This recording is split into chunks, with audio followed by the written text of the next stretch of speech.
I don't know if you've ever felt this, but sometimes you're on a call and you just want to hop on a plane to that location. Well, today was one of those days. Go!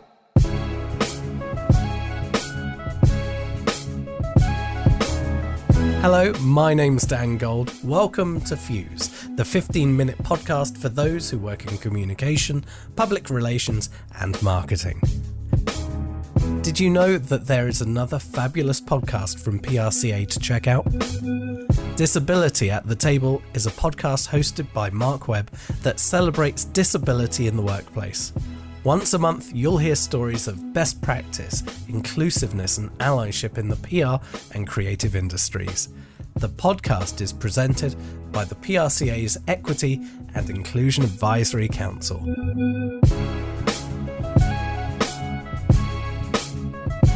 And now on to our featured interview today. I have Rami Deeb with us from Talkwalker. He's speaking to us, me, live from Luxembourg, one of my favourite places on the planet. Rami, welcome to Fuse.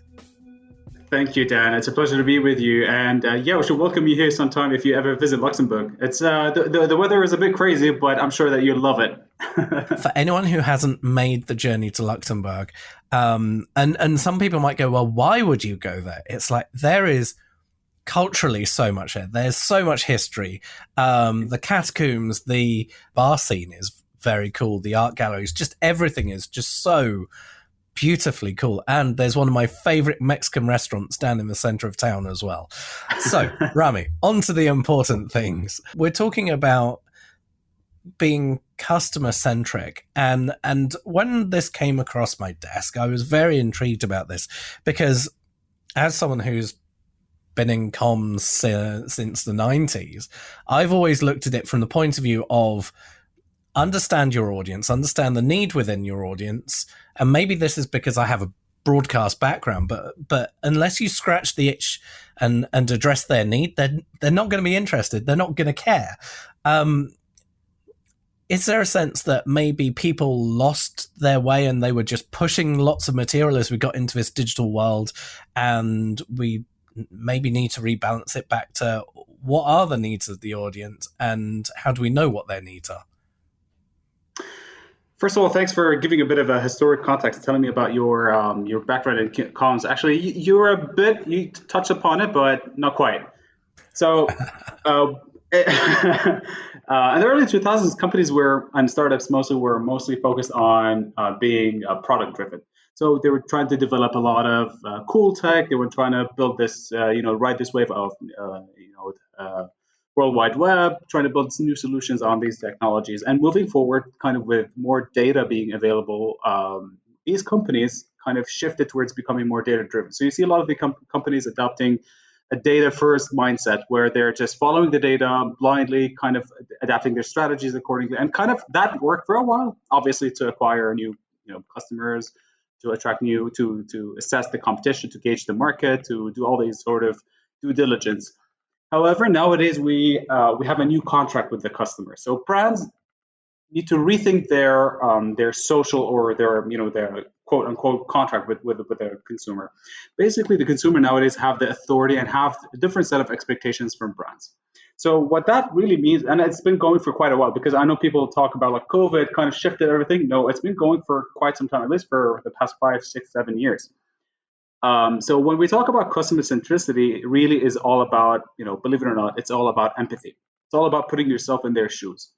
And the sooner you realize that, the better and the more sustainable you become. So we're not thinking short-term wins, but long-term wins. Basically, you have brand loyalty, brand love, which we've recently published a report about. You have people becoming much more trusting towards the brand. So trust and transparency go a long way.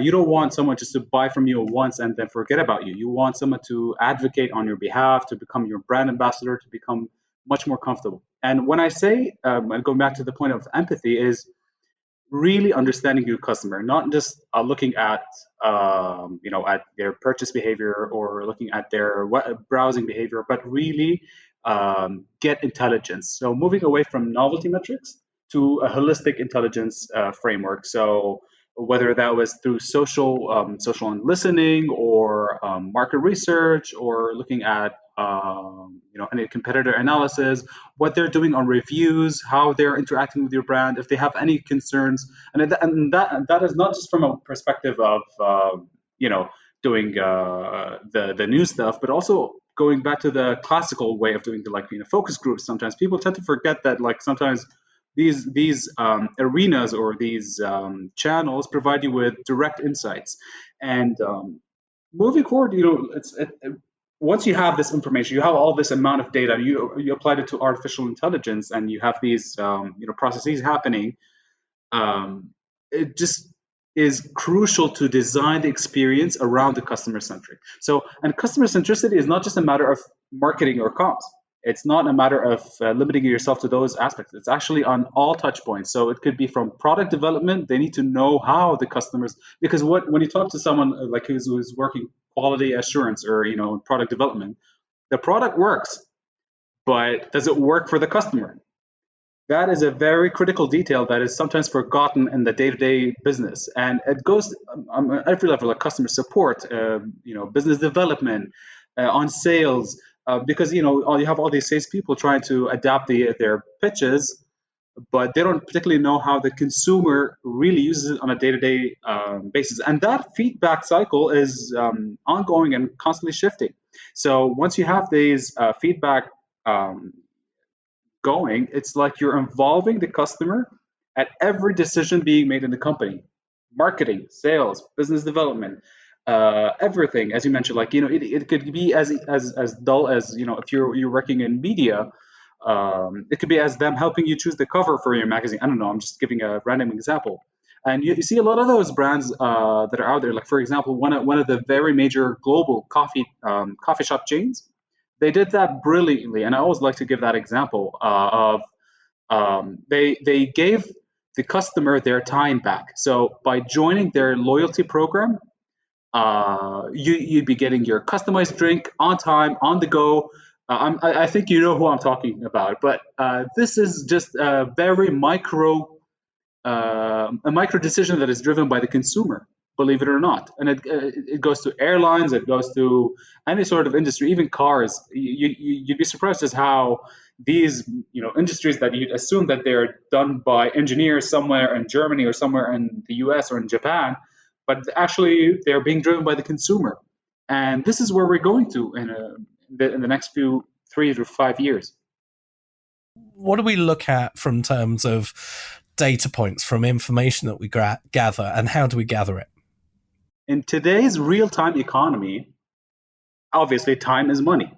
You don't have that type of luxury to go on one-on-one basis with your end customer. So you need to have a solution that kind of gives you real-time access to real-time feedback, to conversations that are ongoing across all these platforms, across all these languages. So what we've done is basically take your conversation and maximize it and kind of stretched it out across the World Wide Web and happening in real time. And you're also leveraging artificial intelligence. So you don't need to sit on your computer all day having chit-chatting with. No, you can automate this stuff. You can really know what their feedback is and understand their sentiment specifically. So one thing that kind of happens in the digital arena is basically nuances get lost in language.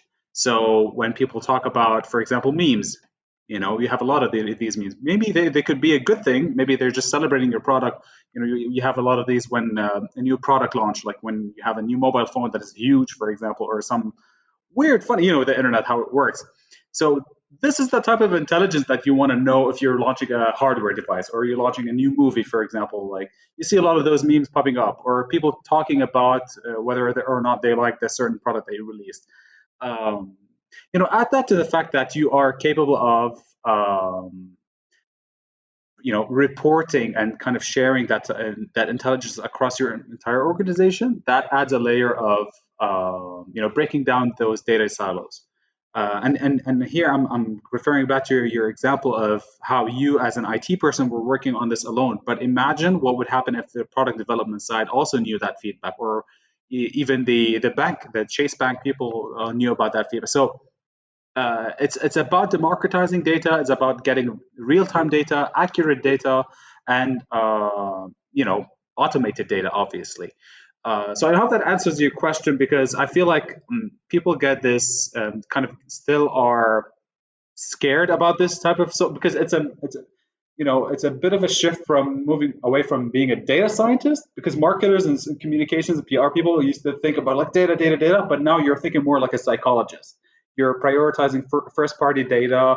You're looking at very privacy conscious audience, people who are very intelligent. You no longer can look at your consumers as a monolith. They're very much complex. They have different needs. They have very specific, and they know what they want. You assume that, like, for example, you see a lot of the SaaS companies, assuming that, oh no, this is good for you, this is bad for you. You cannot make those assumptions on scale. You have to really listen to their needs and act upon it and continue moving forward. And we can only expect that moving forward. I predict that there should be like a chief customer officer, some like CCO at those companies. And I could really see it going there.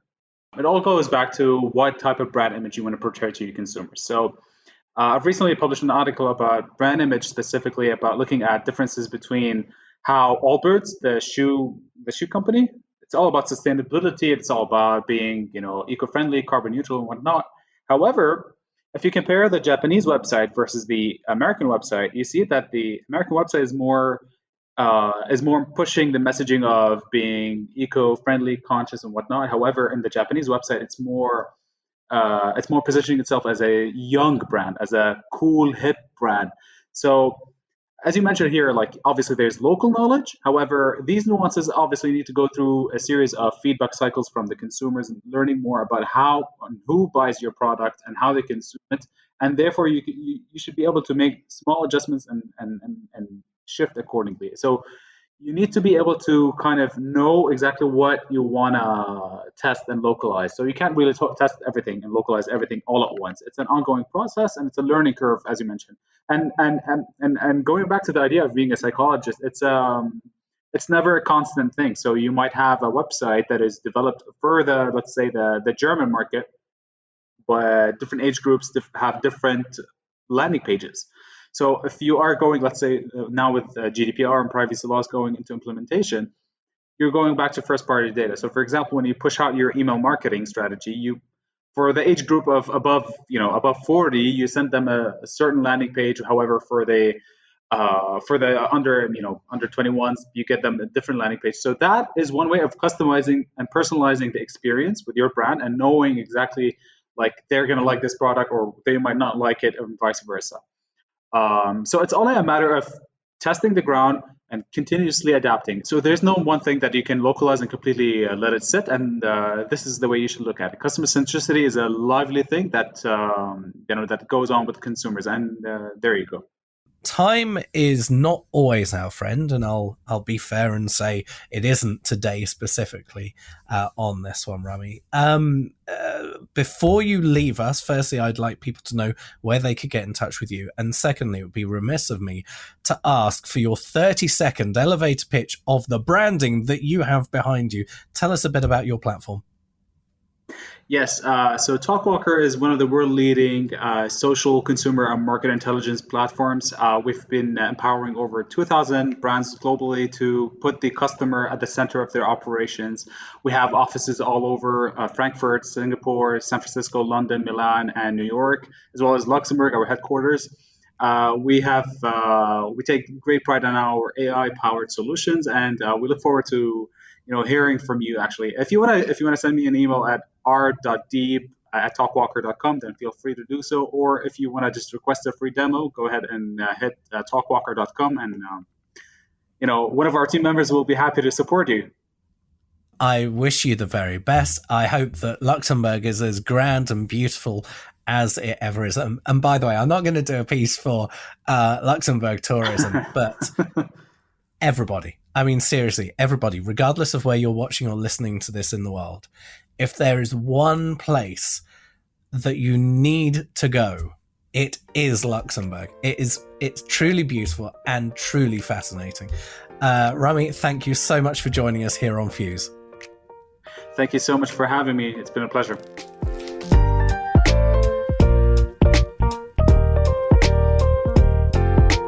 thank you for listening. Please share, like, and comment wherever you discovered this episode. And do subscribe.